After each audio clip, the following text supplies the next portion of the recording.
उम्मीद करता हूँ कि आप सब खैरियत से होंगे। आज के लेक्चर का जो हमारा मौजू है वो है उर्दू ग्रामर और उर्दू ग्रामर की तारीफ, कवायद के हिस्से और हिस्सा सर्फ, नाम की तारीफ और हिस्सा सर्फ के हिस्से। आइए सबसे पहले ग्रामर या कवायद की तारीफ पढ़ते हैं।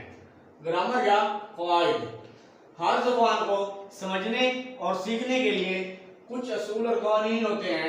इसी तरह उर्दू ज़ुबान को भी समझने के लिए कुछ असूल और कानून बनाए जाते हैं जो होते हैं, उन्हें क्या कहते हैं? उन्हें ग्रामर या कवायद कहते हैं। किसी भी चीज़ को समझने या सीखने के लिए उसके कुछ असूल और ज़ाब्ते कायम किए जाते हैं। उन ज़ाब्तों को क्या कहा जाता है? ग्रामर या कवायद कहा जाता है। कवायद के हिस्से, कवायद के दो हिस्से हैं, हिस्सा सर्फ और हिस्सा नाब। नंबर 1 हिस्सा सर्फ, वो हिस्सा जिसमें अल्फाज पर बहस की जाती है, हिस्सा सर्फ कहलाता है। हिस्सा सर्फ में वाहिद, जमा, मुज़क्कर, मुअन्नस, फेल, इस्म और हर्फ शामिल हैं। कवायद के हिस्से में सिर्फ कलमात और अल्फाज ही मौजूए बहस होते हैं। इस हिस्से में सिर्फ अल्फाज पर ही बहस की जाती है, अल्फाज के अलावा ग्रामर का कोई हिस्सा इसमें शामिल नहीं है। नाहव, ग्रामर का वो हिस्सा जिसमें मुरक्कब जुमलों और अबारतों से बहस की जाती है। इसमें क्या किया जाता है? इस हिस्से में मुरक्कब जुमलों और अबारतों से बहस की जाती है। इसके बाद हिस्सा सर्फ की तफसील पढ़ते हैं। तो हिस्सा सर्फ का पहला हिस्सा जो है वो है, पहली किस्म जो है वो है हर्फ। तमाम हरूफ दारिजी अलिफ से बे तक, अलिफ से ये तक, तमाम हरूफ दारिजी अलिफ से ये तक क्या कहलाते हैं?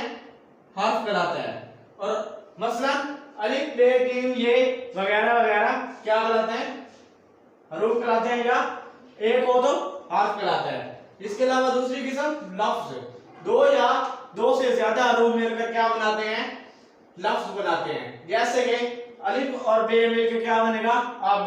अलिफ दाल बे मिलकर क्या बनेगा? अदब। इसी तरह पाकिस्तान के पे, अलिफ, काफ, सीन, ते, अलिफ, नून, अगर इसको जोड़ा जाए तो क्या बनेगा? पाकिस्तान वगैरह।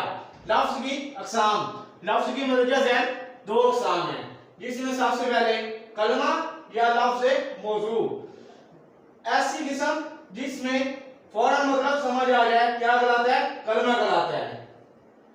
इस किस्म में क्या है कि लफ्ज के इस किस्म में इसमें मानी समझ में आ जाते हैं। लफ्ज की इस किस्म में कलमा या लफ्ज में क्या आता है? लफ्ज मौजू में क्या आता है कि मतलब फौरन समझ में आ जाता है, मसलन रोटी, पानी वगैरह।